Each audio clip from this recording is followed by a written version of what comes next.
Part 3 प्रश्नावली 3G class 10th, ठीक है, डॉक्टर मनोहर से सॉल्व करेंगे। तो अगर अभी तक आप लोगों ने मेरे चैनल को सब्सक्राइब नहीं किया है तो आप लोग सब्सक्राइब कर लें और बेल आइकन को क्लिक कर लें, जिससे मैं जब भी कोई वीडियो अपलोड करूं तो उसकी नोटिफिकेशन सबसे पहले आपके पास आती रहे, ठीक है। तो चलिए स्टार्ट करते हैं। प्रश्नावली 3G पार्ट 3। पार्ट 2 में हम लोग क्वेश्चन 10 तक सोल्व कर चुके थे। पार्ट 1 में 5 क्वेश्चन, पार्ट 2 में 5 क्वेश्चन। आज हम पार्ट 3 सोल्व करें क्वेश्चन नंबर 11, ठीक है। तो आप लोग प्ले लिस्ट में जाके पार्ट 1 और पार्ट 2 देख लीजिए, ठीक है। तो क्वेश्चन नंबर 11 क्या है देखते हैं हम लोग, ठीक है। तो क्वेश्चन नंबर 11 क्या है देखिए आप लोग। क्वेश्चन नंबर 11 है कि एक भिन्न 1/3 हो जाती है, मतलब मेरे पास एक कोई फ्रैक्शन होगी, उसकी वैल्यू 1/3 हो जाती है जब उसके अंत से 1 घटाया जाता है। मतलब कोई भिन्न होगी, उसके अंत से जब मैं 1 घटाता हूँ तो उसकी वैल्यू कितनी 1/3 हो जाती है, ठीक है। और वह 1/4 हो जाती है, ठीक है। और वह 1/4 हो जाती है कब? जब हर में 8 जोड़ दिया जाता है। जब अगर हर में मैं 8 जोड़ देता हूँ तो उसकी वैल्यू कितनी हो जाती है 1/4 हो जाती है। तो भिन्न ज्ञात कीजिए। तो चलिए स्टार्ट करते हैं हम लोग। देखिए पहले हम क्या करते हैं, माना भिन्न का अंश व हर x, y हैं। मैंने भिन्न के अंश और हर कितना मान लिया, x और y मान लिया है, ठीक है। तो अब मेरे पास भिन्न क्या हो जाएगी, तो भिन्न मेरे पास होगी x/y होगी, ठीक। भिन्न क्या हो गई, x/y हो गई। अब हम लोग क्या करें, अब क्वेश्चन में जो चीज़ बोला गया है उसके अकॉर्डिंग चलते। क्वेश्चन में उसने हमसे बोला था कि अगर भिन्न के अंत से 1 घटाया जाता है तो उसकी वैल्यू 1/3 हो जाती है। तो हम क्या करते हैं, भिन्न के अंश से 1 घटाने पर, तो जब हम भिन्न के अंश से 1 घटाएंगे तो उसकी वैल्यू कितनी हो रही थी मेरे पास 1/3। तो x/y -1 हमने कर दिया इससे अंत से, ठीक है। तो उसकी वैल्यू हो गई थी 1/3। क्रॉस मल्टीप्लाई करेंगे तो ये कितना हो जाएगा, देखो ये हो गया 3x - 3 = y। इसको उस साइड भेज, चलो इतना इसे छोड़ देते हैं। ये हो गया समीकरण नंबर मेरे पास 1। ये हमने y की वैल्यू निकाल दी है, ठीक है। अब सेकेंड क्वेश्चन, सेकेंड कंडीशन क्या बोल रहा था, सेकेंड कंडीशन में वो हमसे बोल रहा था कि यदि जब हर में 8 ऐड कर दूं, मतलब हर जो मेरे पास है उसमें मैं 8 अगर ऐड कर दूं, मतलब जोड़ दूं, तो उसकी वैल्यू 1/4 हो जाती है। तो देखो हर में 8 जोड़ने पर भिन्न का मान 1/4 हो जाता है, ठीक है। जो भिन्न की वैल्यू है वो 1/4 हो जाती है। तो भिन्न क्या थी मेरे पास, x/y थी। हर में मैंने कितना ऐड कर दिया 8, मतलब डिनोमिनेटर कितना 8 ऐड कर दिया, वैल्यू कितनी 1/4। क्रॉस मल्टीप्लाई करेंगे तो कितना हो जाएगा 4x = y + 8, ठीक। यहाँ पे हम लोग क्या करते हैं, ये वैल्यू उठा के पहले इसको समीकरण 2 डाल देते हैं, ठीक। अब हम लोग क्या करेंगे, y का मान समीकरण 2 में रखने पर, तो ये कितना हो जाए, देखो 4x y की जगह कितना रखें 3x - 3 और प्लस कितना है 8, ठीक। तो ये इस 3x को इस साइड में, तो यह 4x - 3x = कितना बचेगा 5, ठीक। तो x बराबर कितना निकल आया 5 निकल आया। इस वैल्यू को हम समीकरण 2 में पुट कर देते हैं, ठीक है। 2 में या 1 में किसी में भी कर सकते हैं, तो हम समीकरण 2 में करते हैं, समीकरण 1 में करते हैं, समीकरण 1 में x बराबर 5 रखने पर, तो हम x बराबर कितना रखेंगे 5 रखेंगे, तो ये कितना 3 इंटू 5 माइनस 3 इक्वल y, तो ये हो जाए 15 माइनस 3 इक्वल कितना हो गया 5, तो ये होगा 12 बराबर, ठीक। y की वैल्यू कितनी निकल आई है 12 निकल आई है, x की वैल्यू क्या निकली थी 5 निकली थी, ठीक है। तो अब देखो, तो मेरे पास फ्रैक्शन क्या हो जाएगी, तो भिन्न मेरे पास हो जाएगी x अपॉन वाई थी, तो यहाँ पे रखेंगे 5/12, ठीक। कितनी हो गई 5/12 हो गई। अब देखो उसने क्वेश्चन क्या बोला था, अगर मैं 1 माइनस कर दूँ इससे 1, तो देखो जैसे हम बता रहा हूँ यहाँ पे 1 माइनस कर दिया मैंने, तो ये कितना हो जाएगा 4/12, तो 4 बन जा 4 3 जा, देखो वैल्यू 1/3 हो गई, ठीक। ये हमें करना नहीं है, तो क्वेश्चन यहाँ तक सॉल्व हो गया, मेरी जो भिन्न थी वो क्या निकल आई है, ठीक है। तो आप लोग स्क्रीनशॉट ले लीजिए इसका, ठीक। फिर हम लोग क्वेश्चन नंबर नेक्स्ट देखते हैं, स्क्रीनशॉट ले लीजिए आप लोग, ठीक है।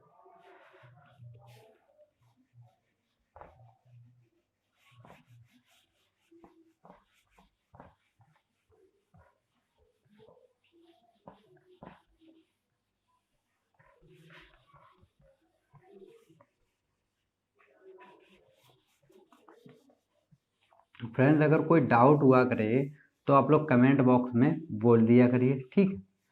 और चलिए क्वेश्चन नंबर 12 हम लोग देखते हैं। 12 क्या है 12 नंबर, तो 12 नंबर क्वेश्चन हम लोग देखते हैं। देखो 12 में हमसे क्या बोला गया है, 12 में हमसे बोला पिता और पुत्र की वर्तमान आयु का जो अनुपात है वो 5:2 दिया गया है। मतलब पिता और पुत्र जो हैं उन दोनों का जो रेशियो हमें दिया गया है वो 5:2 5:2 दिया गया है, ठीक है। तो 10 वर्ष बाद उनकी आयु का अनुपात जो है वो 2:1 हो जाता है, मतलब 2:1 हो जाता है, ठीक 1 हो जाता है। दोनों की वर्तमान आयु बताई, मतलब पिता की भी वर्तमान आयु बतानी और पुत्र की भी वर्तमान आयु बतानी है। तो हम लोग क्या करते हैं, पहले पिता की और पुत्र की वर्तमान आयु को मान लेते हैं, ठीक है। तो माना पिता की वर्तमान आयु कितनी हो जाएगी x, और पुत्र की वर्तमान आयु हमने मान रखी है y। अब इन दोनों की जो वर्तमान आयु का रेशियो था वो था 5:2, तो हम चलते हैं प्रश्नानुसार, ठीक है। प्रश्नानुसार क्या था कंडीशन, x/y, मतलब पिता और पुत्र का रेशियो जो था वो कितना था 5:2 था, ठीक। इसका इस साइड मल्टीप्लाई इसका उधर करेंगे तो ये एक ही तरफ करते हैं, सीधे x की वैल्यू निकालेंगे तो ये हो जाएगा 5/2 y। इसको डाल देते हैं समीकरण नंबर 1। अब उसने बोला है कि 10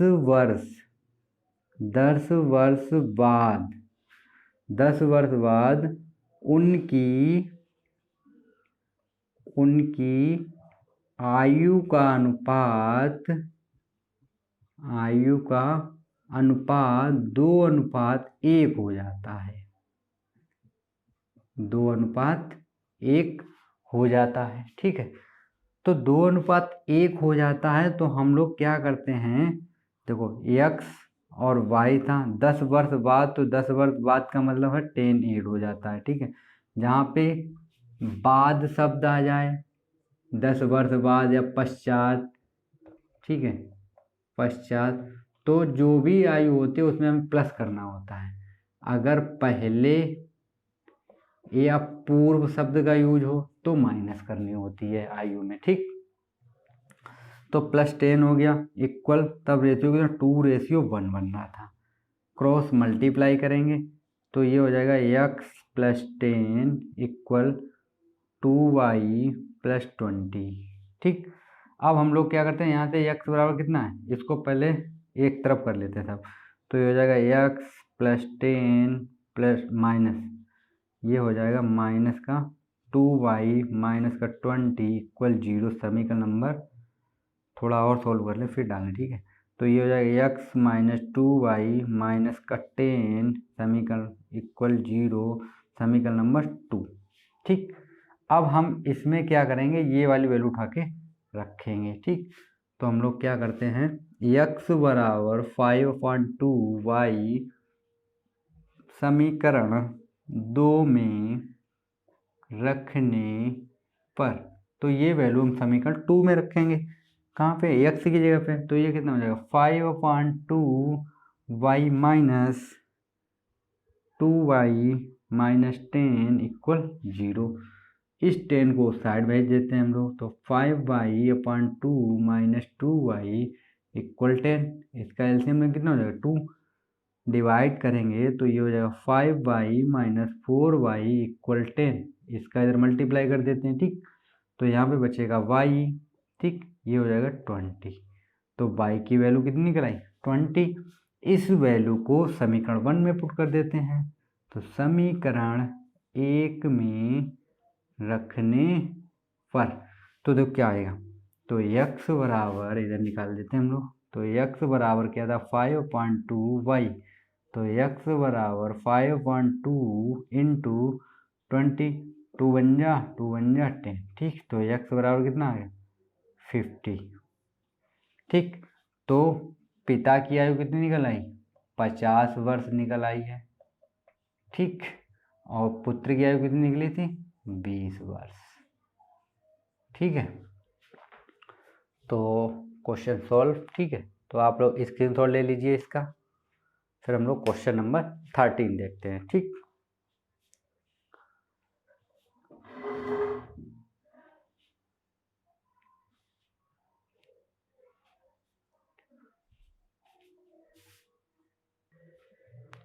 क्वेश्चन नंबर 13 देखते हैं। 13 क्या है, ठीक है। 13 पहले देख लेते हैं हम लोग, 13 क्या क्वेश्चन बोल रहा है हमसे। 13 क्वेश्चन हमसे बोल रहा है कि 5 वर्ष बाद जैकब की आयु उसके पुत्र की आयु की 3 गुनी हो जाएगी। मतलब 5 वर्ष बाद जैकब जो है, जैकब उसके पुत्र की आयु से 3 गुनी, मतलब उसका जो भी पुत्र है उसके पुत्र से 3 गुनी आयु की हो जाएगी, ठीक है। 5 वर्ष पूर्व, ठीक है, 5 वर्ष पूर्व जैकब की आयु उसके पुत्र की आयु की 7 गुनी हो जाएगी। तो दोनों की वर्तमान आयु बतानी है, ठीक है। मतलब एक जैकब है, एक उसका पुत्र है, तो जैकब की जो आयु है कि 5 वर्ष बाद अपने पुत्र से 3 गुनी हो जाएगी, ठीक है। और 5 वर्ष पहले, मतलब आज से जो भी एज होगी उससे पहले 5 वर्ष पहले अपने पुत्र की आयु की 7 गुनी थी, ठीक है। तो हम लोग क्या करते हैं, तो हम माना, देखो माना जैकब की आयु हम लोग मान लेते हैं x, ठीक। और उसके पुत्र की कितनी मान लेते हैं, पुत्र की आयु बराबर मान लेते हैं y। अब पहली कंडीशन में क्या बोला था कि 5 वर्ष बाद, मतलब 5 वर्ष बाद, ठीक है, उसके, रुक जाओ एक चीज कर लेते हैं हम लोग, 5 वर्ष बाद जैकब की आयु, 5 वर्ष बाद, तो 5 वर्ष बाद जैकब की आयु कितनी हो जाएगी, x + 5, ठीक। तो पुत्र की आयु, तो 5 वर्ष बाद पुत्र की आयु कितनी हो जाएगी, पुत्र की हो जाएगी y + 5। अब क्वेश्चन बोला था कि इसकी 5 गुनी हो जाएगी, तो हम लोग क्या करते हैं, प्रश्नानुसार, ठीक है। प्रश्नानुसार कंडीशन क्या थी कि x + 5 इक्वल y + 5, ठीक है, ये कितनी हो जाएगी, 5 गुनी हो जाएगी। ठीक है, क्वेश्चन में एक बार देख लेते हैं हम लोग, थोड़ी 3 गुनी हो जाएगी। ठीक है, कितनी हो जाएगी, 3 गुनी हो जाएगी। ठीक है, तो अब 3 गुनी हो जाएगी तो इसको सॉल्व करते हैं। एक्स प्लस 5 इक्वल हो जाएगा 3y प्लस 15। ठीक, इसको इस साइड लेके आते तो x माइनस 3y बराबर 15 माइनस 5, तो x माइनस 3y बराबर 10, समीकरण नंबर 1। ठीक, दूसरे कंडीशन में बोला था उसने कि 5 वर्ष पूर्व, ठीक है, 5 वर्ष पूर्व जैकब की आयु उसके पुत्र की आयु की 7 गुनी हो जाएगी। मतलब 5 वर्ष पूर्व, तो 5 वर्ष पूर्व दोनों की आयु, इस तरीके लिख देते हैं। ठीक है, आयु, तो पिता की क्या होगी, पिता की आयु, तो ये 5 वर्ष पूर्व तो माइनस होगी, तो x माइनस 5, और पिता पुत्र की क्या हो जाएगी, पुत्र की आयु, पुत्र की आयु हो जाएगी मेरे पास y माइनस 5। ठीक, अब क्वेश्चन में हमसे क्या बोला था कि इनकी कितनी गुनी हो जाएगी, 7 गुनी, तो हम लिखते हैं x minus 5 equal y minus 5 कितनी गुनी, 7 गुनी, तो हमने 7 का मल्टीप्लाई कर दिया। ठीक, सॉल्व करेंगे थोड़ा, तो ये देखो क्या हो जाएगा, x minus 5 equal 7y minus 35, इसको इधर ले आते हैं तो x माइनस 7y, इसको उधर लेके जाते हैं तो माइनस का 35 प्लस का 5, तो x माइनस 7y बराबर कितना हो गया, माइनस का 30। ठीक, यहाँ से हम x बराबर निकाल लेते हैं तो आएगा माइनस का 30 प्लस का 7y, समीकरण नंबर 2।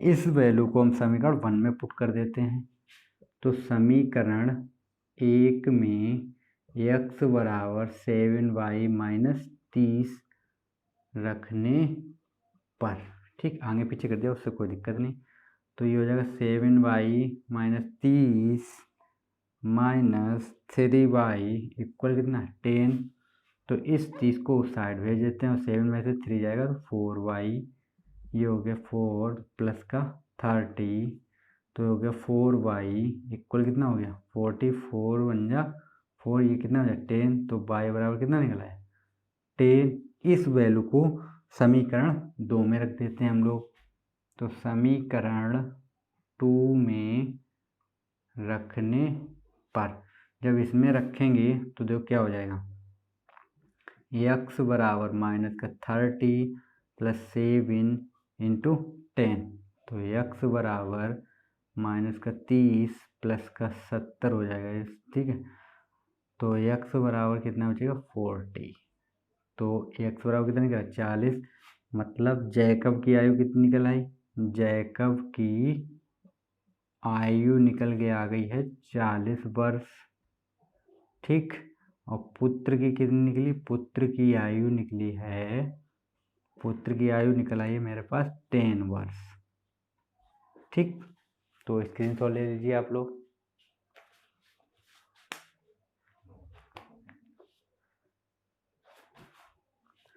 ठीक, अब क्वेश्चन नंबर हम लोग 14 देखते हैं।